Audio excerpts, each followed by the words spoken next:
Subscribe करें और bell दबाएं ताकि कोई खबर रह न जाए।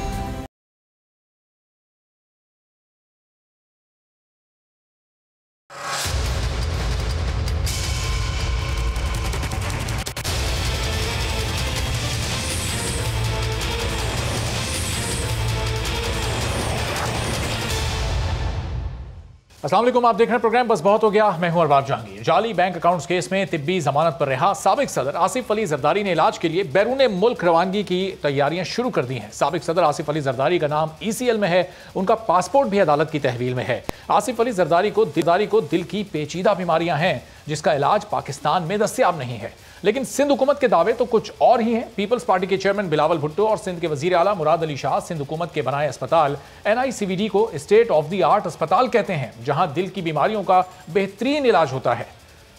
सिंध हुकूमत की पूरी काबीना NICVD की मिसालें देती नहीं थकती। जब बकौल सिंध हुकूमत के पूरे सिंध को सेहत की इतनी बेहतरीन सहूलियात वाला अस्पताल बनाकर दिया है, तो आसिफ जरदारी के इलाज के लिए इस अस्पताल पर भरोसा क्यों नहीं किया जा रहा? या तो यह अस्पताल उस मयार का नहीं जिसका सिंध हुकूमत दावा करती है, या फिर इस रिवायत को बरकरार रखना है कि हमारे मुल्क के अशराफिया का इलाज बाहर और गरीब का इलाज मुल्क के 3rd क्लास सरकारी अस्पतालों में होता है। अभी हुकूमत नवाज शरीफ को ही वापस लाने में कामयाब नहीं हो सकी। अगर आसिफ अली जरदारी भी बाहर चले गए तो हुकूमत की जिम्मेदारी इस मामले में भी दुगनी हो जाएगी। 27 दिसंबर से पहले PDM की समत कुछ मुख्तलिफ हमें महसूस होती थी, जो ये बड़ा वाज़ेह तौर पर कहती थी कि हम सेनेट इलेक्शन होने ही नहीं देंगे, लेकिन बिलावल भुट्टो भी ये खुद कहते पाए गए कि हम हुकूमत को लात मार कर गिरा देंगे।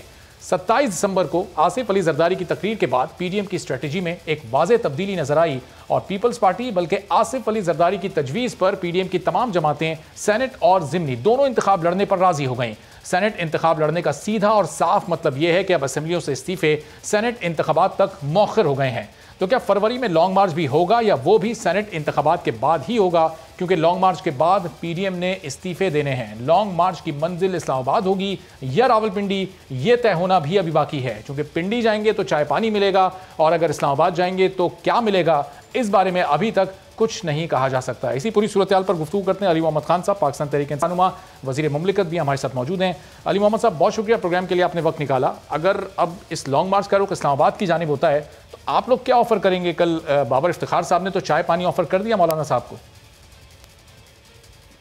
बिस्मिल्लाहिर्रहमानिर्रहीम, अल्लाहुम्मा सल्लि व सल्लिम व बारिक अला सय्यिदिना मुहम्मद रसूलुल्लाह खातमुन नबीय्यीन सल्लल्लाहु अलैहि व आलिहि व अस्हाबिहि वसल्लम। देखिए, मैं तो प्रैग्मेटिक और प्रैक्टिकल बात करूँगा, वो ये है कि इस वक्त किसी लॉन्ग मार्च की कोई गुंजाइश नहीं है और ना कोई ज़रूरत है और ना मुल्क व कौम इसकी मुतहम्मिल है।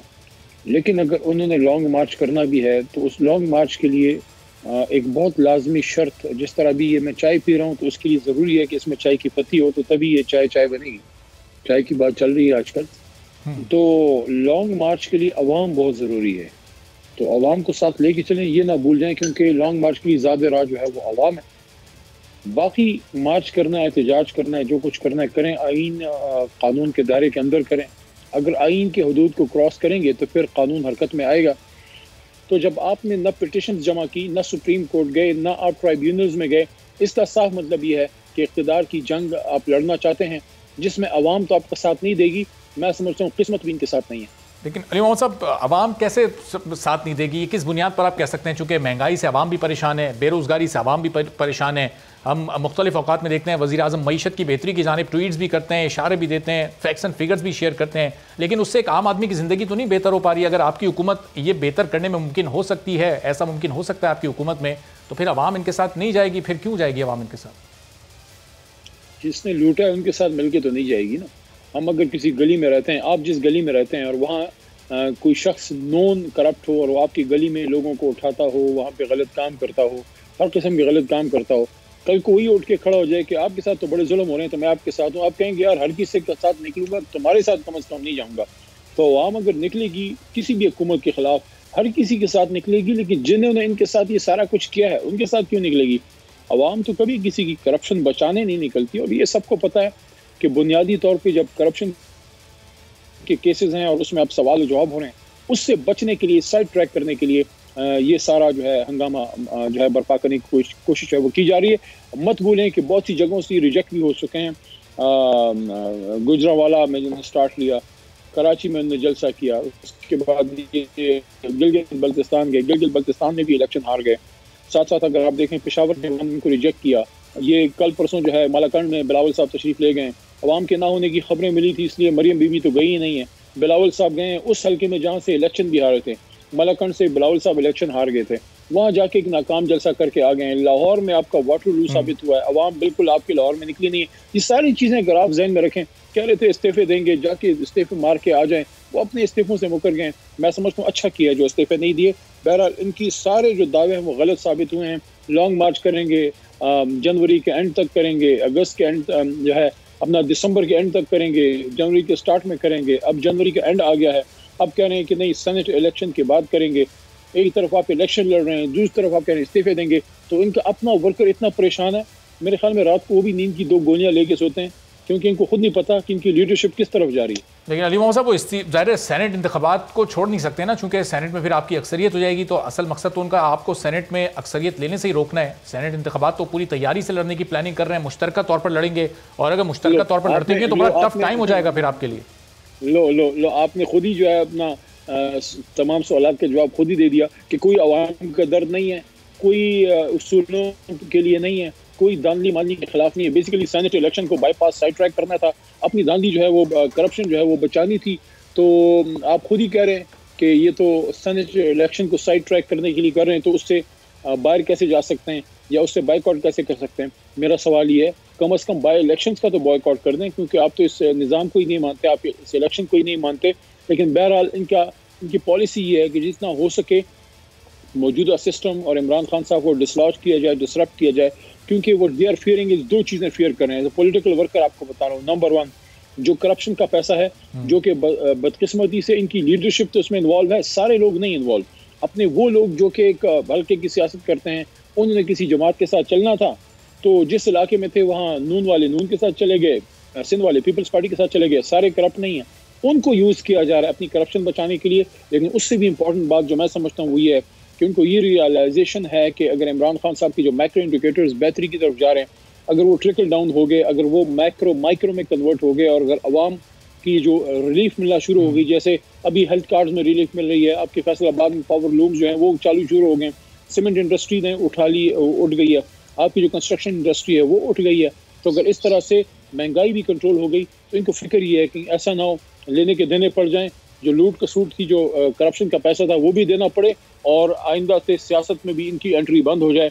इनको फिक्र ये है कि ऐसा ना हो पेशावर लाहौर तो हाथ से गया, सिंध कराची भी हाथ से चला जाए। लेकिन अली मोहम्मद साहब ये महंगाई तो हर कोशिश के बाद भी कंट्रोल नहीं हो पा रही ना। वुज़रा को प्राइम मिनिस्टर ने टास्क दिया महंगाई कंट्रोल करने के, नहीं हुई। टाइगर फोर्स बनाई, टाइगर फोर्स गायब हो गई, वो कंट्रोल नहीं कर सकी। चीनी की कीमतें बड़ी मामूली सी कम हुई, उसके बाद फिर अपने उरूज पर आहिस्ता आहिस्ता पहुंच गई, फिर सेंचुरी के करीब पहुंच गई।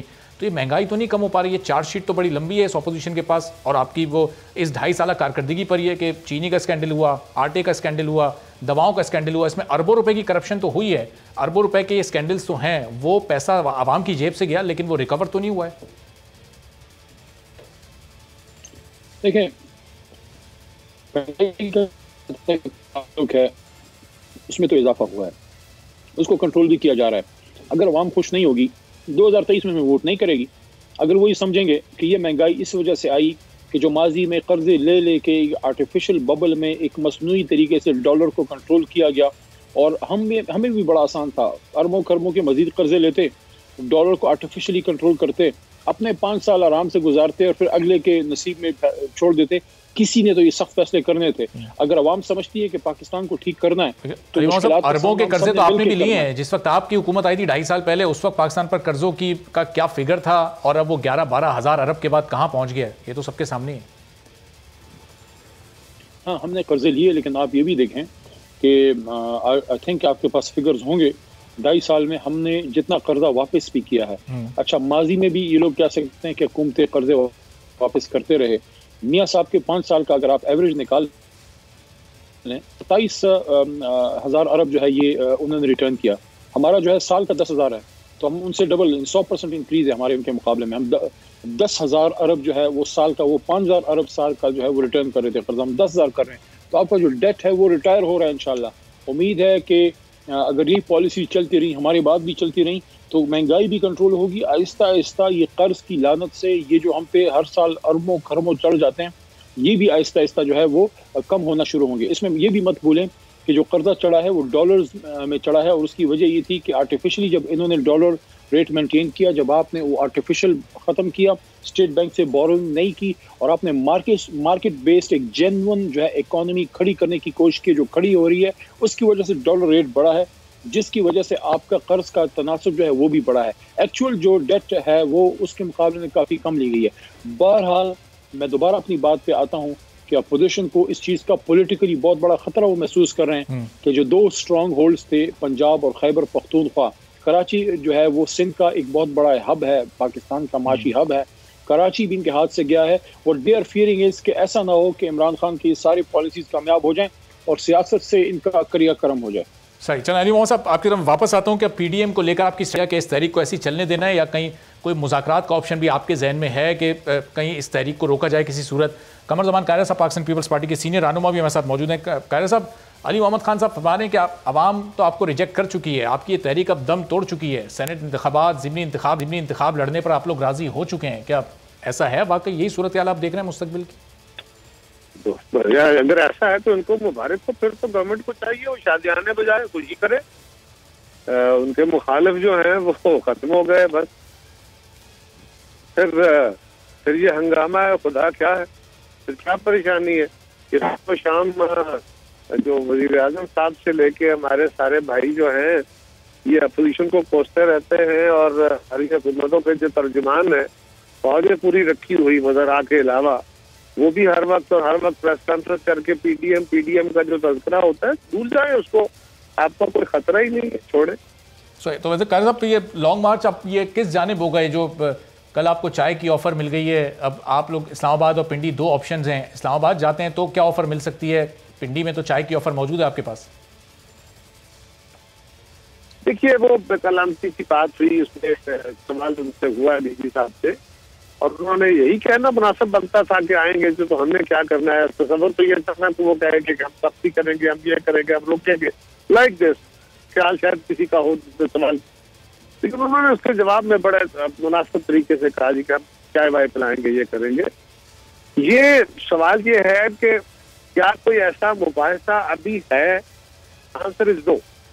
कैसे ये बात हुई? आपको ये सवाल रेज करके डिस्कस करने से ये जरूर देखना चाहिए कि ये बात कैसे हुई। जिस दिन हमारी लाहौर में मीटिंग हुई पीडीएम की, उसके बाद मौलाना फजलुर रहमान साहब प्रेस ब्रीफ कर रहे थे, उसमें उन्होंने कहा कि हमने 31 जनवरी तक की डेडलाइन दी है, उसमें हम उसके बाद अगर हुकूमत मुस्ताफी नहीं होती, ये हमारा ख्याल है, हुकूमत होगी नहीं होगी बात का इशू है, लेकिन अगर नहीं होती तो फिर हम लॉन्ग मार्च का ऐलान करेंगे, इस्तीफों का फैसला करेंगे, और ये फैसला कि हमने पिंडी की तरफ जाना है या इस्लामाबाद की तरफ जाना है, ये एक तजवीज के तौर पे था। इसमें ना कोई मुबाहिसा हुआ है, ना कोई इस पे फाइनल तजवीज आई है। लिहाजा अभी तो ये ऐसे उन्होंने एक गुफ्तगू छेड़ी है, जब ये मुबाहिसे के तौर पे पीडीएम के इजलास में डिस्कस होगी, फैसला होगा, फिर इस पर बहस करेंगे। लेकिन कैसे साहब, इसको डीजी साहब ने तो सीरियस लिया ना, जब इन्होंने कहा कि फौज को सियासत से दूर रखें, हमें ना सियासत में घसीटें। ज़ाहिर पीपल्स पार्टी तो हमेशा बड़ी कैलकुलेटेड और मुंतखब अल्फाज का इस्तेमाल करती है, तो उनका इशारा गालिबन मौलाना साहब की तरफ, मियाँ साहब की तरफ था। बन्नू और मालाकंड में मियाँ साहब को तकरीर भी नहीं करने दी गई। खबरें यही आ रही थी कि वो चूँकि नाम लेकर बात करते हैं, इसलिए उनको पीडीएम की क़यादत ने इजाज़त नहीं दी। जरदारी साहब चाहते हैं कि नाम न लिए जाएँ और अलामती जो ओहदे हैं उनका जिक्र किया जाए, तो ऐसा ही है कायरा साहब? देखिए, मियाँ साहब को तकरीर नहीं करने दी गई है, बिल्कुल गलत बात है, इसको कोई वजूद नहीं है। वही बातें मियाँ साहब करते हैं, अगर मरियम बीबी आ जाए तो वही लहजा, वही बातें वो कर सकती है, तो रोक लेगा। लेकिन सवाल ये है कि हम कब चाहते हैं कि हमारे इदारों का नाम आए? इदारों के साथ हमें प्यार है, ये हमारे कौमी इदारे और हमारी एजेंसीज हैं। हम इनके इज्जत वकार को, हमारे लिए अपनी जानों को जानों के नजराने देते हैं, और दिन रात हमारी फलाह में और बका की लड़ाई लड़ रहे होते हैं।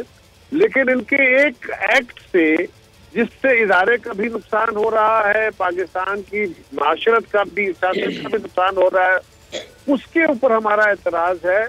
और मैंने कल भी कहा, मैं उससे पहले भी कहता रहता हूँ कि पाकिस्तान का कोई बंदा अपने ईमान को हाजिर नाजर के जान के ये नहीं कह सकेगा कि सियासत में मदाखलत नहीं हो रही, नहीं कह सकेगा, आप भी नहीं कह सकेंगे। सही, चले कायर साहब, जी कायर साहब मैं आता हूँ आपकी तरफ जरा। हाजी में मेरी छोटी सी गुजारिश, जी आप बात हाजी में जो कुछ हुआ वो हो गया। हमने भी, सियासतदानों ने भी गलतियां की, इदारों ने भी की, एजेंसियों ने भी की, मीडिया ने भी की, मीडिया ने भी की। हमें किसी जगह रुकना चाहिए ना। तो हमारा मुतालिबा है कि हमारे एजेंसियों और हमारे इदारों को सियासत के अंदर मदाखलत नहीं करनी चाहिए, अपने आप को आइन के ताबे करना चाहिए। ये तो मुतालबा है जिससे किसी को मुफर नहीं है। और माजी को छोड़िए, आइंदा के लिए ही अगर ये काम शुरू हो जाए तो ये बड़ी नेक बात होगी। और किसकी ख्वाहिश होगी कि अपने इदारों को सियासत में किसी कर जाए। सही कायर साहब, ये पार्लियामान ही वो फोरम है कि जहाँ पर ऑपोजिशन हुकूमत को चैलेंज करती है। और यही बिलावल साहब ने भी कहा था कि हम पार्लियामान में, सारी असेंबलियों में हुकूमत को चैलेंज करेंगे। लेकिन पार्लियामान में चैलेंज करते हुए आप हुकूमत को गिरा तो नहीं सकते। तहरीक अदम एतमाद आप लाते हैं तो उसके नताइज आप पहले ही देख चुके हैं। फिर ये अपनी स्ट्रेटजी को, पीडीएम को चेंज करनी पड़ेगी। इलेक्शन भी आप लोग लड़ने जा रहे हैं। अब वो इस्तीफा वाला मामला ऐसा लगता है कि वक्ती तौर पर तो मौखर हो गया। आप मुझे ये कह रहे हैं कि हम जो अदम एतमाद की तहरीक लाए थे सेनेट में, वो हुकूमत ने फेल की है? आप ये कह रहे हैं? आपके अपने ही लोगों ने फेल की ना, उन्होंने वफादारियां बदलनी। क्या आप इस बात पे यकीन रखते हैं? उसका नतीजा आपके हक में नहीं आया था। वो जिसने वफादारियां तो आपके लोगों ने हमारे हक में नहीं आया था। मैं बिल्कुल कह रहा हूँ, नतीजा हमारे हक में नहीं आया था। लेकिन आप क्या मुझे ये कह रहे हैं कि वो हुकूमत ने फेल की थी? वही मैं गुजारिश कर रहा हूँ कि जब हमारे इदारे अपना काम करेंगे और सियासत में मदाखलत नहीं करेंगे तो फिर जिस बात का आप शायबा या जिसकी तरफ आप इशारा कर रहे हैं वो काम कोई काम नहीं रहेगा। लेकिन जहाँ हमारा मुबाहिसा कुछ और था जिसको दूसरी तरफ ले गए, मैं तो सिर्फ ये गुजारिश कर रहा हूँ कि क्या पाकिस्तान के आइन पे अमल होना चाहिए, इदारों को आइन के ताबे होना चाहिए, सियासत के अंदर मदाखलत नहीं होनी चाहिए। हमारी अफवाज को, हमारी एजेंसीज को, मैंने कहा ना, वी लव देम, हमें प्यार है उनसे। बिल्कुल वो पाकिस्तान के लिए अपना तन मन धन हर चीज लगा देते हैं, लेकिन हमें उनका एहतराम और इज्जत करना है। और अगर उनके यहाँ कोई गलती है, जो कि है, तो उनको उसका करेक्ट करना है। उसकी क़यादत को अपने इदारे के अंदर वो रवैये दुरुस्त करने की जरूरत है। और हम सिर्फ उससे एक खास रवैये इस सियासत में मदाखलत के अमल के खिलाफ, बिल्कुल ठीक है, हम अपने इदारों की खुदा नखास्ता खिलाफ नहीं है। जी अली साहब, मैं आपकी तरफ आ रहा हूँ। बस कायरा साहब ये बता दीजिए कि जरदारी साहब इलाज के लिए क्या बाहर जा रहे हैं? कुछ कानूनी तौर पर आप लोगों ने मामला शुरू किया है इसका? अभी मेरे तो इल्म में नहीं है जी, उसके बारे में बहुत नहीं बात। कायर साहब आपकी आवाज थोड़ी सी कट गई थी, काइंडली अगर इसको दोहरा दें अपनी। मेरे इल्म में नहीं है कि उसको ऐसा कुछ तारक किया है या उनकी कोई ख्वाहिश है। बेहतर होगा तर्जुमान से या हमारे सही। जी अली मोहम्मद साहब रिस्पॉन्ड करना चाह रहे थे आप कुछ? हाँ, मैं वो बात कर रहा था, लेकिन बीच में आपने जरदारी साहब की सेहत की भी बात की है। तो सियासी मुखालफतें भी चलती रहती हैं, लेकिन बहरहाल इंसानी ज़िंदगी is most important, so we pray for him, Allah उनको सेहत दे। बाकी आपने बाहर जाने ना जाने की बात की, उस पर भी मेरा एक ओपिनियन है। देखें, हम हर चीज़ सियासत बना देते हैं। There has to be an expert panel, doctors की, केपेबल डॉक्टर्स की, जिस पे सबका ट्रस्ट हो, और वो ये कह दे कि भाई ये बंदे की पाकिस्तान में इलाज उस तरह से नहीं हो सकता, फलाने मुल्क में हो सकता है। और वो एक ऐसा पैनल हो जिस पे सबका ट्रस्ट हो, उस पर फिर सोचा जा सकता है, क्योंकि इंसानी ज़िंदगी ज़्यादा इंपॉर्टेंट है सियासत से। लेकिन अगर उस तरह का हो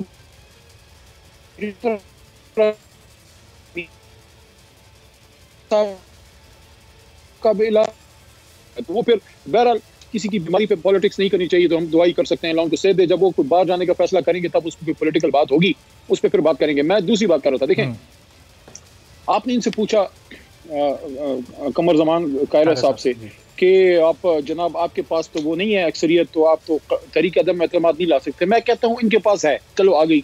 अच्छा, कोई मेल मिला के, कोई चक्कर चला के इमरान खान साहब को, हमारे हुकूमत को उन्होंने चलता कर दिया, अंदर कोई और कायदे अवान ले आए, तो हम आराम से बैठेंगे। सबसे पाकिस्तान में अगर एजिटेशन कोई कर सकता है, जो अवामी लीडर है वो हम है। तो मुझे ये बताएं कौन सी खिदमत है?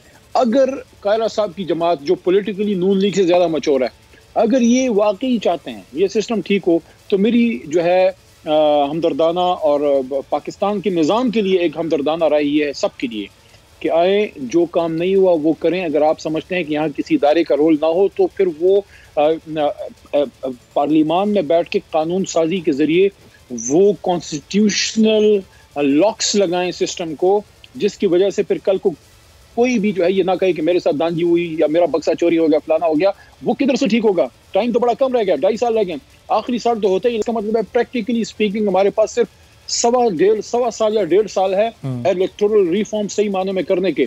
कल को फिर हम इलेक्शन जीत जाते हैं, फिर ये क्या करेंगे? इस तरह रोएंगे। अगर ये जीत जाते हैं कि अल्लाह के हाथ में सारा कुछ, ये फिर हम क्या करेंगे? हम भी इस तरह रोएंगे। तो the solution is parliament electoral reforms को करें और इलेक्शन कमीशन को मजबूत करें। मैंने एक स्टैंडिंग कमेटी में ये भी बात की, अगर हम चाहते हैं कि वाकई पाकिस्तान जो है मजबूत हो तो प्री इलेक्शन डे भी वन डे अफेयर ना हो। फिर इलेक्शन कमीशन को हम इतना स्ट्रॉन्ग करें कि इनको जितना बंदा चाहिए हम दे दें, क्योंकि अगर आपने उस्तादों से ही और सरकारी मुलाजमीन से ही और टीचर से ही इलेक्शन कराने होते हैं तो मुझे आप बताएं कितने कोई सरकारी मुलाजम में, किसी पटवारी में, किसी टीचर बेचारे में, हालांकि टीचर सबसे मुअज़्ज़ज़ ओहदा है, पेशा है, उनमें कितनी कोई हिम्मत है कि इलाके के सरदार और नवाब और वडेरे के सामने या बड़े जागीरदार और पैसे वाले के सामने खड़े हो सकें? वो खरीद लिए जाते हैं बेचारे या डरा दिए जाते हैं। तो वहाँ ये सिस्टम ठीक करने के 50,000 काम हो सकते हैं। 2 इलेक्शन लड़ा हूं मैं कौमी असेंबली का, मैं आपको बता रहा हूँ कि रोज बरोज इलेक्शन लड़ना शरीफ आदमी के बस से बाहर लगता है। मेरे जैसे लोग, जो कि मैं तो खैर मेरे तो इतने वसाइल नहीं कि शायद होंगे, लेकिन हमारे जैसे लोगों के बस से ये चीज बाहर निकलती जा रही है। अब इन्वेस्टर्स का इलेक्शन बनता जा रहा है, इन्वेस्टर्स आते जाएंगे, अरबों रुपए लगाएंगे, करोड़ों। मैं 1 करोड़ रुपए भी नहीं लगा सकता इलेक्शन पे। अगर ये इलेक्टोरल रिफॉर्म्स नहीं होंगे, मैं अगली बार सोचूंगा कि मैं अगर पैसे नहीं लगा सकता, और मैं क्यों पैसे लगाऊं अगर मैं कमा नहीं रहा सियासत से। तो मैं ये समझता हूँ कि this is the place, come to the parliament, let's do the legislation, और ये बच्चों वाली लड़ाई खत्म करें। आप किसी भी तरीके से, जमहूरी तरीके से, कॉन्स्टिट्यूशनल तरीके से इमरान खान साहब को चलता नहीं कर सकते। जिस उम्मीद पे आप बैठे हैं वो दरवाजे बंद हैं, उधर फैसला मजबूत है कि चाय पीनी है तो आ जाएं, बाकी अपनी लड़ाई पार्लियामान की पार्लियामान में लड़ें और अदालत की अदालत में लड़ें। मैं नहीं कहता, DGISPR साहब ने जुबैर साहब को की थी ये बात। सही। चलें अली मोहम्मद साहब, आखिर में बस जाते जाते प्राइम मिनिस्टर इमरान खान के बारे में हमने सुना है कि वो ज़ाहिर मजलूमों का साथ देते हैं, हमेशा हक और सच की आवाज़ बुलंद करने वालों की आवाज़ बनते हैं। हम उनसे एक मुतालबा कर रहे हैं कि चेयरमैन पैमरा को हटा दिया जाए। चेयरमैन पैमरा जो कि मुनासिब फैसले नहीं कर रहे, एक तरफा फैसले कर रहे हैं, बोल की आवाज़ को दबाने की कोशिश कर रहे हैं। बोल ने हमेशा हक और सच की आवाज़ को उठाया है, मजलूमों की आवाज़ बनाए। एक स्याह पट्टी भी मेरे हाथ पे बंधी हुई है, बोल में हर स्क्रीन पे आने वाला एंकर इस स्याह पट्टी को बांधकर अपना एहतजाज रिकॉर्ड करा रहा है कि किसी तरह आवाज़ वज़ीर आज़म तक पहुँचे। आपकी इस पर राय, और अगर आप हमारा पैगाम वज़ीर आज़म तक पहुँचा सकें और वो इस पर कोई एक्शन ले सकें। मैं समझता हूँ कि देखिए, मैं समझता हूँ ज्यादती किसी के साथ नहीं होनी चाहिए और सबके साथ इक्वल ट्रीटमेंट होनी चाहिए। और बोल ने, जब अपोजिशन का ज़माना था, हम तो बोल ने जुल्म के खिलाफ बड़ी आवाज़ भी उठाई थी और उस ज़माने भी बोल पे पाबंदियाँ थी।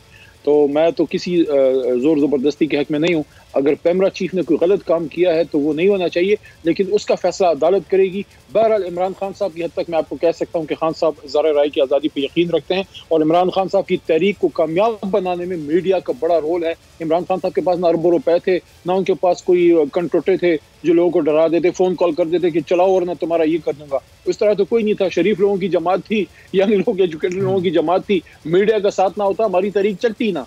तो मैं समझता हूँ कि खान साहब तो स्ट्रांगली इस पे बिलीव करते हैं। कोई वज़ीर आज़म मुझे बता दे जो इमरान खान साहब जितना इंटरेक्ट करता हो मीडिया से, हर महीने वो आपके मीडिया पर्सन उधर बुला लेते हैं उनको, और कोई सवाल पहले से उनको दिया नहीं जाता कि मेरे से ये पूछना है। सही। वो कहते हैं पूछो। अली मोहम्मद साहब, ये हमारा पैगाम, ये हमारी अपील, ये हमारी दरखास्त पहुंचा सकते हैं आप खान साहब तक, क्योंकि शायद हमारी आवाज उन तक नहीं पहुंच पा रही।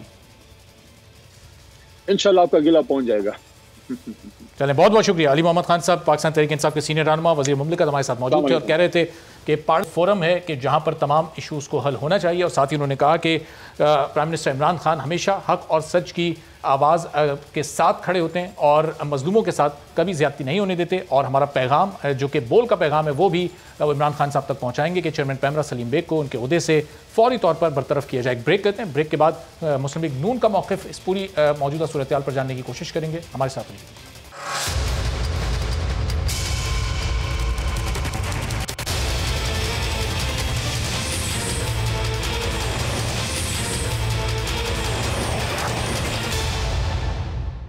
प्रोग्राम में एक बार फिर आपको खुशामदीद कहते हैं। और ब्रेक से पहले अली मोहम्मद खान साहब, कमर जमान कायरा साहब गुफ्तगू कर रहे थे और आसिफ अली जरदारी साहब इलाज के लिए बाहर जा रहे हैं। ये भी कहा जा रहा था कि कोशिशें उनकी जानिब से जारी हैं, क्योंकि कायरा साहब ने कहा कि उनको इस बारे में अभी तक कोई ऐसी खास इत्तला नहीं है।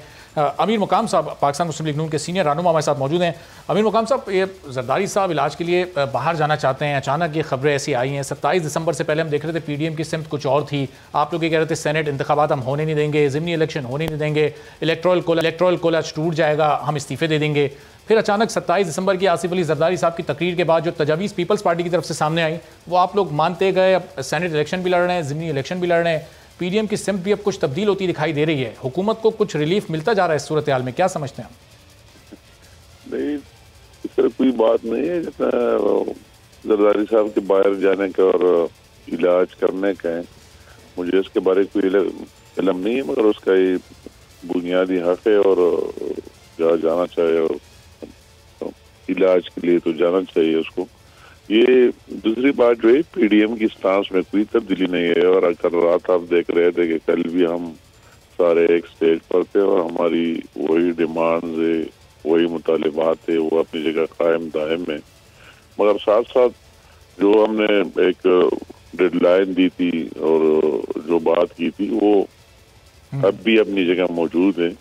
वही जो ऐलान किया था लॉन्ग मार्च, तो वो भी अपनी जगह मौजूद है। वही जो इस्तीफों की बात की थी, वो अपनी जगह मौजूद है। और वही जो लोग देख रहे थे कि इसमें टूट फूट और इस तरह तकसीम आ जाएगी, इस तरह कोई बात नहीं। PDM अब भी एक साथ है, एक साथ चल रहे। कल भी हम सब ने, बिलावल साहब भी आया था, मौलाना साहब भी थे, हम भी थे, एक स्टेज से तकारीर भी किए मलाकंड में, और आगे भी इंशाअल्लाह ताला साथ ही चलेंगे। और वही आज़म है, वही बात है कि इन नालायकों को जाना है, उनसे मुल्क को आज़ाद करना है, उसी टाइम तक हमारी तारीख जारी रहेगी।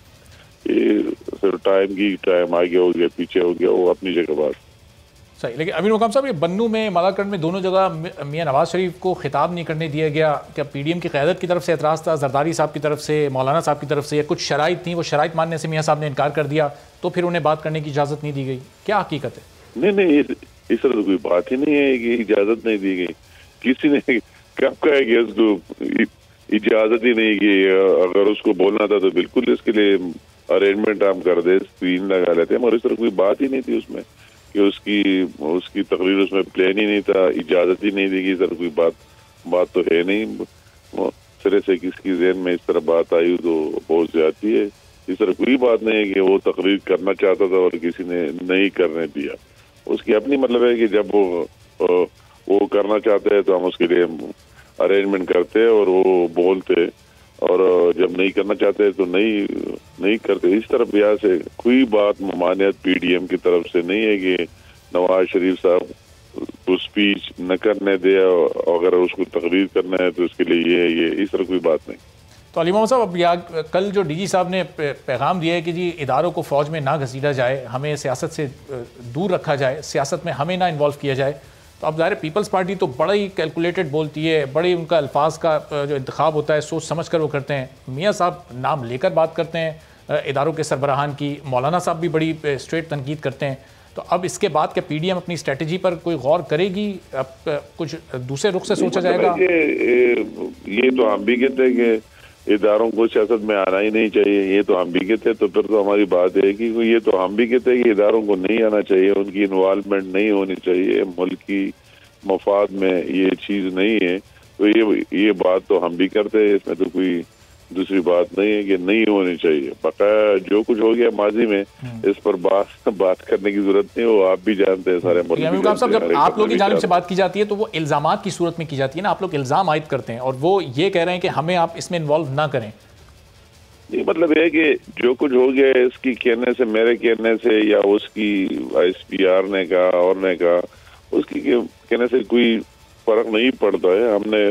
हमने ये बात की जो कुछ हुआ सबके सामने है। और अब हम भी चाहते हैं कि हमारी फौज मजबूत से मजबूत तर हो। हमें उनकी अहमियत का एहसास है। अगर आप मुझसे पूछे तो दहशतगर्दी में भी, अपने मुल्क के अंदर भी, बाहर भी, बॉर्डर पर भी हम देख रहे हैं कि हम एक मजबूत फौज देखना चाहते हैं। उनकी अपनी चीज में महारत होनी चाहिए, ये तो हम भी कहते हैं। और हम भी ये कहते हैं कि उनकी सियासत में मुदाखलत अमली तौर पर नहीं होनी चाहिए। बस शार्ट। तो फिर अब अमीर मुकाम साहब, फिर अब आगे ये लॉन्ग मार्च पिंडी की तरफ करना है, इस्लामाबाद की तरफ करना है? पहले मौलाना साहब ने पिंडी का भी इशारा दिया था, वो ऑप्शन अब खत्म कर दिया, फिर इस्लामाबाद की तरफ ही करेंगे लॉन्ग मार्च? और फिर कब करेंगे? वो तो ये तो उन्होंने कह दिया है कि लॉन्ग मार्च करेंगे, और जब वो डिसाइड करेंगे कि इस्लामाबाद की तरफ आना है तो इस्लामाबाद की तरफ आना है, क्या कहते हैं पिंडी की तरफ आना है तो पिंडी की तरफ आना है। वो तो PDM का फैसला है, कलेक्टिवली इंडिविजुअल एक पार्टी का फैसला नहीं होता है। PDM जो भी फैसले करते हैं, हम उसका एक रुकन पी मिलन उसके हम। तो अमीर मुकाम साहब, पीपल्स पार्टी तो बड़ी क्लियर सोच रखती है कि पिंडी की तरफ लॉन्ग मार्च नहीं करना। पीपल्स पार्टी बड़ी क्लियर सोच रखती है कि पिंडी की तरफ तो लॉन्ग मार्च नहीं करना। नून लीग क्या सोच रखती है? इस तरह कोई बात इसमें क्या, पिंडी इस्लामाबाद में क्या फर्क है ये और मगर मैं कहता हूँ कि PDM जो डिसाइड करे सब हम सारे उसके पाबंद होंगे। तो ये बात तो एक पार्टी का नहीं है, 9-10 पार्टी है, उसमें जो भी फैसला हो जाए और वो कहे तो सारे उसके पाबंद होंगे, और इंशाअल्लाह ताला जो भी फैसला होगा इत्तेफाक राय से होगी। तो अमीर मुकाम साहब, 20 सितंबर को हर एक पार्टी का अपना राय नहीं चलेगा, इत्तेफाक राय से होगी, जो भी हो गया आप सबके सामने होगा। 20 सितंबर ये बात मैं आपको इसलिए साफ कहता हूँ कि कल रात तक भी हम एक साथ थे, कोई इस तरह बात नहीं है, और आवाम अभी ये बर्दाश्त इस नालायक को बिल्कुल नहीं करते। ये जिस जगह हम जाते इतने अवाम निकल आते हैं कि हमारी सोच ही नहीं होती। हर एक बंदा कहते हैं कि इन नालायकों से कब मुल्क को उनको जाना है, और इस पाकिस्तान के अवाम को कोई सही। तो अमीर मुकाम साहब, कल रात तक आप लोग भी साथ थे, अवाम भी आपकी तवक्को से ज्यादा निकल आती है, इसका मतलब अवाम भी आपके साथ है बकौल आपके।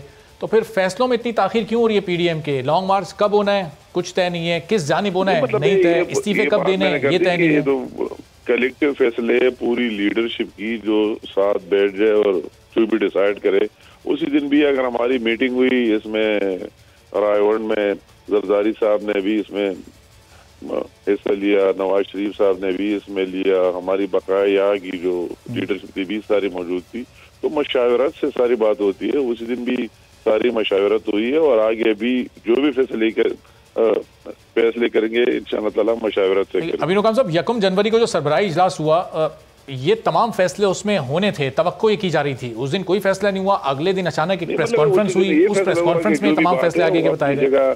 कायम दायम है, लॉन्ग मार्च की बात भी अपनी जगह है, इस्तीफों की बात भी अपनी जगह कायम दायम है। ये भी है कि उनको वही तारीख हमारी जारी रहेगी, ख्वाह रैलीज की शक्ल में, जलसों की शक्ल में, आवाम की बेदारी की शक्ल में वो तारीख जारी है। आप देख रहे हैं कल बलूचिस्तान में जलसा है, लोरालाई में, आज कल मलाकंड में था, अगले रोज किसी और जगह होगा। अमीर मुकाम साहब, आज ये 12 जनवरी हो गई, जब हम बात कर रहे हैं 31 जनवरी तक की आपने डेडलाइन दी है हुकूमत को, 19 रोज का वक्त सिर्फ बाकी है। 19 रोज बाद आपने लॉन्ग मार्च कब करना है अभी कुछ तय नहीं है। पर ये डेडलाइन, ये बातें हमारे इस पर हम कायम दायम है, हमारी तारीख है कि इसमें कोई डील कंप्रोमाइज नहीं है, और उसके जाने में ये सबका डिमांड है, और इंशाअल्लाह ताला साथ ही रहेगी।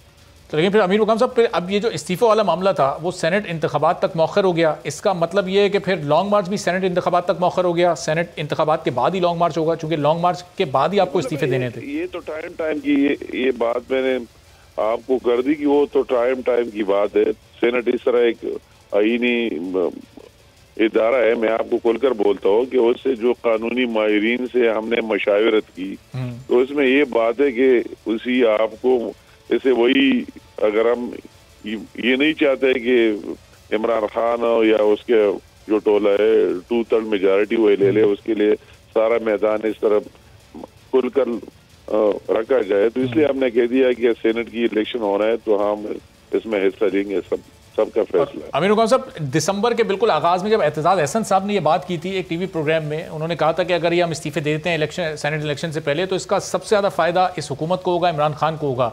उस वक्त उनकी अपनी जमात की क़यादत ने भी, आपकी जमात ने भी बड़ी तनकीद उन पर की थी, उनका ज़ाती बयान इसको करार दिया था, लेकिन बाद में देखें सूरत हाल वही पैदा हुई, क्योंकि वो मुल्क का एक बड़ा कानूनी नाम है। नहीं मतलब है ये तो सारे बस ये आईन और कानून की बात है, वकला की बात है, सब ने इस पर डिस्कशन की, सब ने इस पर मशावरत की कि उसके क्या असरात निकलेंगे, हमें क्या फ़ायदा होगा, नुकसान होगा, तो इस पर फिर इत्तेफाक राय हो गई कि हमें इसमें हिस्सा लेना चाहिए और सबने कहा कि इसमें लेंगे। सही। और इसके बाद अमीर मुकाम साहब अब आखिर में बता दीजिएगा, इस्तीफे देंगे तमाम ये अपोजिशन की जमातें या नहीं देंगी, क्योंकि हुकूमत तो नहीं जाने वाली है। कर दिया कि वही इस्तीफे, एक बात जो इसमें पहले हो गई थी कि इस्तीफे अपने अपने लीडरशिप के साथ जमा करेंगे। अभी तमाम, अगर हमारी PMLN की है, पीपल पार्टी की है, JOI की है, दूसरी पार्टी की है, जितने उसके अरकान है, सबने अपने अपने इस्तीफे अपने लीडरशिप को जमा करा दिए। वो एक फेज तो हो गया। अभी लीडरशिप जब भी मुनासिब समझे उसका वही एक फेज हो गया है, तो आगे दे सकते हैं, जब भी देना चाहे दे सकते हैं। ठीक है, चलें, बहुत शुक्रिया। आमिर मुकाम साहब मुस्लिम लीग नून के सीनियर रहनुमा हमारे साथ मौजूद थे और कह रहे थे सेनेट इंतखाबात भी लड़ेंगे, लॉन्ग मार्च भी होगा और उसके बाद इस्तीफे भी दिए जाएंगे और हुकूमत को गिराने की भी पूरी कोशिश की जाएगी। अभी एक ब्रेक लेते हैं, ब्रेक के बाद जब वापस आएंगे तो कुछ जिक्र करेंगे कि जिस शख्स के पास भी स्मार्टफोन मौजूद है, हर वो शख्स इस वक्त परेशान है चूँकि व्हाट्सएप ने अपनी प्राइवेसी पॉलिसीज़ को कुछ चेंज किया है। क्या इससे हमारी ज़िंदगियों में भी कोई चेंज आ सकता है? इस पर गुफ्तगू होगी एक ब्रेक के बाद।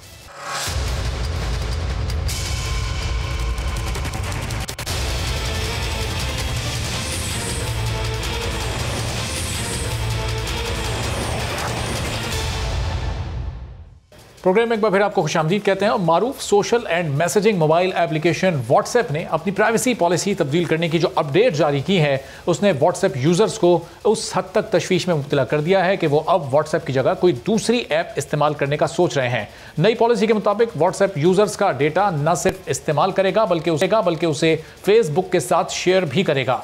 व्हाट्सएप इंतजामिया का मौक़िफ़ है कि यूज़र उसी कंपनी से मुंसलिक थर्ड पार्टी की खिदमात या फेसबुक की दूसरी ऐप्स और सोशल मीडिया प्लेटफॉर्म इस्तेमाल कर सकते हैं, तो फिर वो थर्ड पार्टी व्हाट्सएप से भी वो मालूमात हासिल कर सकती है जो आप इस कंपनी या किसी भी दूसरे यूज़र के साथ शेयर करते हैं। इस पॉलिसी के मुताबिक अगर आप सिर्फ अपने फ़ोन से व्हाट्सएप डिलीट करते हैं तो आपका डेटा कंपनी के पास महफूज रहेगा, और अगर आप इस पॉलिसी से इख्तिलाफ रखते हैं तो भी आपको अपना व्हाट्सएप अकाउंट डिलीट करना होगा। और इसके लिए कंपनी ने यूज़र्स को 8 फरवरी तक का वक्त दिया है ताकि वो इसी सर्विस का इस्तेमाल जारी रख सकें। व्हाट्सएप की जानिब से एंड्रॉयड और आईफोन के सार्फिन को नई अपडेट के हवाले से नोटिफिकेशन भी भेज दिया गया है। व्हाट्सएप ने प्राइवेसी पॉलिसी के हवाले से तमाम खदशात को रद्द करते हुए यूज़र्स की प्राइवेसी को यकीनी बनाए जाने की यकीन दहानी करवाई है। व्हाट्सएप के मुताबिक नई प्राइवेसी को अगर पढ़ें तो पैगामात की एंड टू एंड एन्क्रिप्शन को ख़त्म करने की बात मौजूद नहीं, और ये दर्ज है कि 2 अफराद के दरमियान होने वाली गुफ्तगू व्हाट्सएप समेत कोई तीसरा फर्द या इदारा नहीं देख सकता। व्हाट्सएप के ट्विटर अकाउंट से जारी ट्वीट में बताया गया है कि व्हाट्सएप यूजर्स की निजी चैट्स और डेटा की हिफाजत करता है और इन चैट और कॉल्स तक ना ही व्हाट्सएप की रसाई है और ना ही किसी और एप्लीकेशन, खुसूसन फेसबुक की। ट्वीट में यह भी वाज़ेह किया गया है कि व्हाट्सएप ग्रुप प्राइवेट ही रहेंगे, जबकि लोकेशन का भी फेसबुक से कोई लेना देना नहीं होगा। व्हाट्सएप की इस नई पॉलिसी के बाद मुतबादिल मैसेजिंग ऐप्स बशमूल टेलीग्राम और सिग्नल को डाउनलोड करने की शरह में खासी हद तक इजाफा हुआ है, जबकि दुनिया भर में लोगों की जानिब से इस पर शदीद तनकीद की जा रही है। और तुर्की तो दुनिया का वो पहला मुल्क बन गया है जहां मैसेजिंग एप्लीकेशन के नए डेटा शेयरिंग कानून को मुअत्तल कर दिया गया और फेसबुक और व्हाट्सएप के खिलाफ तहकीकात का आगाज भी कर दिया गया। तुर्की के मुसाफती बोर्ड का यह कहना है कि अगर यूजर्स व्हाट्सएप की शराइत को कबूल भी कर लेते हैं तो भी उस पर अमल दरामद तहकीकात मुकम्मल होने तक नहीं हो सकेगा। व्हाट्सएप की नई प्राइवेसी पॉलिसी के हवाले से पाकिस्तान में भी सख्त इकदाम करने पर गौर किया जा रहा है। वफाकी वजीर बराए साइंस और टेक्नोलॉजी फवाद चौधरी का यह कहना है कि व्हाट्सएप प्राइवेसी पॉलिसी यूजर्स की हसास मालूमात के डेटा शेयरिंग की इजाज़त देती है। वजारत साइंस और टेक्नोलॉजी शहरियों की प्राइवेसी के तहफ़्फ़ुज़ के लिए सख्त कानून लाने पर गौर कर रही है। इसी पर गुफ्तगू करते हैं ख्वाजा मोहम्मद अली साहब, साइबर सिक्योरिटी एक्सपर्ट हैं। उनसे जानते हैं कि प्राइवेसी पॉलिसी को अगर तब्दील कर दिया जाता है तो इससे क्या खास और बड़ा फ़र्क पड़ेगा। ख्वाजा साहब, बहुत शुक्रिया, प्रोग्राम में आपने वक्त निकाला। इस प्राइवेसी पॉलिसी के चेंज होने से व्हाट्सएप के इस्तेमाल में और ये डेटा शेयरिंग का जो मामला है, क्या बड़ा फ़र्क मुरतब हो सकते हैं, क्या इसके असरात सामने आ सकते हैं ख्वाजा साहब? देखें जी, एक तो ये है कि ये एक पब्लिक एप्लीकेशन थी और ये ऑफिशियल सिलसिले में इस्तेमाल नहीं हुआ करती थी, और जो लोग इसको ऑफिशियल तरीके में इस्तेमाल करते भी थे तो ख़ासतौर पे जो हसास इदारे वगैरह हैं हमारे मुल्क में दूसरे हों, तो उन्होंने वक्तन वक्तन ये कहा है कि आप इसको मत इस्तेमाल करें, और कुछ हद तक तो इस लेवल पे कहा गया है कि वो ऑफिस में इस एप्लीकेशन को कहीं उनके मोबाइल्स पे इंस्टॉल भी ना हुई भी हो, तो वो लोग तो महफूज रहेंगे। और जो लोग इसकी परवाह नहीं करते थे, मेरे ख्याल में तो अब वो लोग जो हैं वो लोग भी एहतियात करेंगे और जो कॉन्फिडेंशियल या फिर जो सिक्योर या फिर इंपॉर्टेंट इंफॉर्मेशन होती है वो उस पर एक्सचेंज नहीं किया करेंगे। लेकिन और वो अपने प्राइवेट एप्लीकेशंस यूज़ करते हैं और करेंगे, और मज़ीद इदारे जो हैं प्राइवेट एप्लीकेशन बनवाएंगे या लेकिन जो पब्लिक की हम बात करते हैं, जैसे आप हैं, मैं हूँ, हम सब लोग हैं जी, हम लोगों को सबका कंसर्न ज़रूर होगा। तो इसमें अब देखें, बात ये है कि ये जो कंपनी है, एक तो ये ऐसा बिल्कुल नहीं है जैसे वो कह भी रहे हैं कि हमारी जो डेटा है उस इंफॉर्मेशन को ये पब्लिक नहीं करेंगे। और अगर देखा भी जाए तो पूरी दुनिया का जो जितना भी डेटा होता है उतना टाइम उन लोगों के पास भी नहीं कि क्योंकि हर आदमी का एक डेटा वो रोज है। हाँ, ये ज़रूर है कि जब वो ट्रेंड देखेंगे कि किस तरह का ट्रेंड इस्तेमाल हो रहा है, जैसे फेसबुक पे या इंस्टाग्राम या दूसरी, अब वही चीज़ व्हाट्सएप के ऊपर भी यूज़ करेंगे और हमारा डेटा, वो एक तरह का डिस्क्लेमर दे रहे हैं, देखें वो हमारा डेटा उन लोगों के पास तो पहले भी था। अगर वो कोई चीज़ इन्वेस्टिगेशन के लिए या अपने किसी जो स्टेट उसको ओन करती है वो यूज़ करना चाहते हैं तो वो अभी भी कर रहे हैं। लेकिन अब ये है कि वो कल को कुछ अरसे के बाद ये बताएंगे कि जी हम लोगों ने व्हाट्सएप पे देखा है कि व्हाट्सएप पे इस फलाना प्रोडक्ट की जो है वो मांग ज्यादा है, तो वो ये जो एनालिसिस देता है ये सेल करेंगे मार्केटिंग कंपनी। अच्छा मोहम्मद अली साहब, ज़ैन अली कुरैशी साहब साइबर लॉ एक्सपर्ट हैं, माहिर कानून भी, वो भी हमें ज्वाइन कर चुके हैं, उनकी तरफ भी मैं जाता हूँ। लेकिन मोहम्मद अली साहब ये बता दें, इतने परेशान फिर इस तब्दीली को लेकर क्यों हैं? बहुत सारी जो इन्फॉर्मेशन लोगों की वो तो खुद अलाउ करते हैं, जो हम एंड्रॉयड फ़ोन यूज़ करते हैं, मुख्तलिफ ऑप्शन उसमें अलाउ और डिनाई के आ रहे होते हैं, तो हम हर तरह की जो इजाज़त है वो हम खुद ही तो दे रहे होते हैं इन साइट्स को, इन एप्लीकेशंस को। तो फिर इस वक्त इतने लोगों में ये इतना पैनिक क्यों क्रिएट हुआ है? देखिए मैं फिर यही कहूँगा कि अगर वो कंपनी कोई हमारी इंफॉर्मेशन लेना चाह रही थी तो उनके पास एक्सेस ऑलरेडी मौजूद था और वो ले रहे होंगे, वो यूज़ कर रहे होंगे।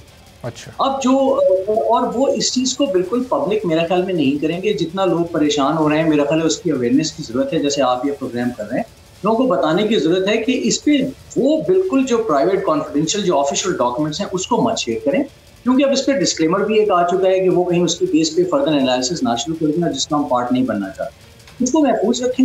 और उसके अलावा मेरे ख्याल में ये कंपनी जो है या व्हाट्सएप है, इन्होंने आगे भी कारोबार करना है, चलाना है, इसको कमाना है, तो मेरे ख्याल में वो बीच नहीं करेंगे, ऐसा कोई दाम वो नहीं लेंगे कि जिससे उन लोगों को अपनी सर्विसेज बंद करनी पड़े। क्योंकि अगर वो कोई ऐसी एक्टिविटी करते हैं तो अभी तो लोग यूज भी कर लेंगे, लेकिन अगर ये चीज़ एक्सपोज हो जाती है, लेट से कल कोई किसी पर्सनल डेटा किसी बंदे की इंफॉर्मेशन लीक हो जाती है, तो ज़ाहिर वो चीज़ पब्लिक हो जाएगी और लोग बिल्कुल अपना ट्रस्ट और एतमाद छोड़ देंगे। तो मेरा ख्याल में वो लोग पब्लिक का एतमाद नहीं।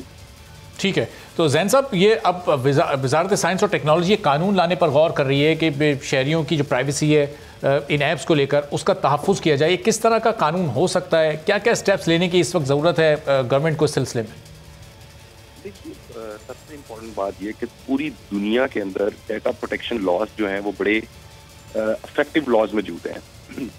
पाकिस्तान के अंदर भी सिटीजन प्रोटेक्शन रूल्स 2020 जब आए तो ये बहुत ज़्यादा डिस्कशन स्टार्ट हो चुकी थी कि अब सोशल मीडिया कंपनीज को रेगुलेट कर लिया जाएगा, और उसके अंदर कहा ये गया था कि जितनी भी सोशल मीडिया कंपनीज हैं जो पॉपुलर हैं पाकिस्तान के अंदर या जितनी भी इस टाइम काम कर रही हैं, जितनी भी सोशल मीडिया एप्लीकेशंस इस्तेमाल की जा रही हैं, जैसे फेसबुक है, जैसे दीगर सोशल मीडिया कंपनीज हैं, वो अपने दफातर को पाकिस्तान के अंदर ओपन करेंगी। और उसके अंदर सिटीजन प्रोटेक्शन रूल्स के अंदर ये बड़ी ही क्लियरली बताया गया था कि कितने अरसे के अंदर जो है अगर इनको कहा जाए कि कोई मटेरियल इन्होंने डिलीट करना है तो वो कितने अरसे के अंदर ये करेंगी। बेसिकली ये रूल्स मुतारिफ करवाए गए थे to regulate social media companies, क्योंकि ये हमारे नॉलेज में होना चाहिए कि जितनी भी ये कंपनीज हैं, जितने भी ये पॉपुलर एप्लीकेशन हैं, जितनी भी पॉपुलर साइट्स हैं जो पाकिस्तान के अंदर इस टाइम बहुत पॉपुलर हैं, ये बेसिकली फॉरेन साइट्स हैं, फॉरेन साइट्स हैं, और इनके साथ पाकिस्तान की इस वक्त इन ममालिक के साथ कोई म्यूचुअल असिस्टेंस ट्रीटी नजर नहीं आ रही, जिसकी वजह से इनको रेगुलेट करना एक बहुत बड़ा मसला था पहले दिन से ही, और उसी वजह से ये जिन रूल्स का मैंने जिक्र किया ये लाए गए। अब इशू ये था कि इनकी इम्प्लीमेंटेशन नहीं हो सकी। अगर इनकी इम्प्लीमेंटेशन हो जाती तो आज हम ये जो डिस्कशन कर रहे हैं ये काफी हद तक हम इसके ऊपर डिस्कशन कर रहे होते कि इम्प्लीमेंटेशन होने के बावजूद ये क्यों नहीं हो सका, लेकिन क्योंकि इम्प्लीमेंटेशन ही नहीं हुई तो मसाइल वहीं के वहीं खड़े हैं। और उसके अलावा एक बड़ी इंपॉर्टेंट बात है, मैं समझता हूँ कि जब हम ये प्राइवेसी पॉलिसी को आज डिस्कस कर रहे हैं तो उसके साथ साथ हमें ये डिस्कस करना होगा कि क्या जो इंफॉर्मेशन ये अब जिसका जिक्र किया जा रहा है, क्या ये इंफॉर्मेशन इससे पहले कौन कौन सी इंफॉर्मेशन थी जो ये जो यूजर्स की जो थी वो इनके पास थी, क्योंकि ये बहुत बड़ा एक क्वेश्चन मार्क है इस टाइम कि हर जो नई पॉलिसी है उसको तो सब डिस्कस कर रहे हैं, जो प्रीवियस पॉलिसी है और जैन साहब ये क्लियर कैसे होगा? जो तुर्की ने जो स्टेप उठाया, अब वो इन्वेस्टिगेशन कर रहा है व्हाट्सएप और फेसबुक के खिलाफ, और ये नए शेयरिंग कवानीन को भी उसने मुअत्तल कर दिया, कि ये स्टेप दुनिया के और मुल्कों को भी उठाने पड़ेंगे जो आप कह रहे हैं उसकी इन्वेस्टिगेशन के लिए, कि कौन कौन सी मालूमात पहले उनके पास मौजूद हैं, ये भी पता चलना चाहिए? देखिए, सबसे इम्पोर्टेंट बात यह है कि कोई भी कंपनी जो सोशल मीडिया से रिलेटेड एप्लीकेशन अगर बनाती है, आपकी इंफॉर्मेशन तो उनके पास ऑब्वियसली जाएगी, चाहे वो लोकल हो, चाहे वो नेशनल हो, चाहे वो इंटरनेशनल लेवल पे हो। असल चीज ये है कि उस डाटा को प्रोटेक्ट करना इज द मेन थिंग, कि उसको कैसे प्रोटेक्ट किया जा सकता है। यूजर प्राइवेसी को इन्फोर्स करना, उसकी प्रोटेक्शन, डाटा प्रोटेक्शन को इन्फोर्स करना, ये फिर उस गवर्नमेंट का काम होता है जिस मुल्क के अंदर ये एप्लीकेशंस को इस्तेमाल किया जा रहा होता है। फिर उनके ऊपर लॉज बनाए जाते हैं ताकि उनको इम्प्लीमेंट किया जा सके।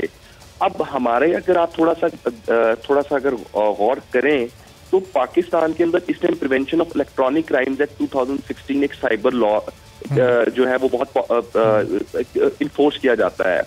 अब उसकी भी अगर देखा जाए तो बहुत हद तक मैं समझता हूँ कि अवेयरनेस बहुत सारे लोगों के अंदर मौजूद ही नहीं है कि साइबर लॉज होते क्या हैं, प्राइवेसी क्या होती है। ठीक है हुसैन साहब, आने वाले किसी दिन में इसको भी बड़ी डिटेल से डिस्कस करेंगे। इस वक्त चूंकि वक्त कम है, मोहम्मद अली साहब बस आखिर में ये बता दीजिएगा, जो ऑल्टरनेट ऐप्स लोगों ने अब डाउनलोड करना शुरू कर दिए हैं, इसकी क्या गारंटी है कि आगे चलकर वो भी फिर इसी तरह की प्राइवेसी पॉलिसी में चेंजेस नहीं करेंगी? क्या ये मुमकिन है? देखिए, ये इसकी गारंटी तो खैर जाहिर है कोई भी नहीं दे सकता। अगर जैसे व्हाट्सएप ने पॉपुलैरिटी हासिल कर ली है और वो उसके पास इतना डेटा मौजूद हो गया है जिसको वो यूज़ करके और वो मार्केटिंग और सेल करना चाहता है और कमाना चाह रहा है, तो अगर कोई उसके मुकाबिल कोई एप्लीकेशन ऐसी आ जाती है तो वो बिल्कुल ऐसे कर सकती है। तो मेरे ख्याल में अगर हम ये चीज़ सोचें कि कोई एप्लीकेशन सिक्योर है, तो जैसे हुसैन साहब ने भी जिक्र किया, तो कोई भी चीज़ अगर इंटरनेट पे कनेक्टेड है तो मेरे ख्याल में हमें ये सोच लेना चाहिए कि वो 100% हमारी प्राइवेसी जो है वो मेंटेन नहीं है। ठीक है, वक्त बिल्कुल खत्म हो गया। बहुत शुक्रिया ख्वाजा मोहम्मद अली साहब, जैन अली कुरैशी साहब हमारे साथ मौजूद थे और ये कह रहे थे कि लोगों को पैनिक होने की ज़रूरत नहीं है और प्राइवेसी पॉलिसी में चेंज होना कोई इतना बड़ा चेंज नहीं है, क्योंकि लोगों का बहुत सा डेटा और बहुत सी मालूमात पहले ही इन ऐप्स के पास मौजूद होती हैं। आज के प्रोग्राम से इजाज़त दीजिए, अल्लाह हाफ़िज़।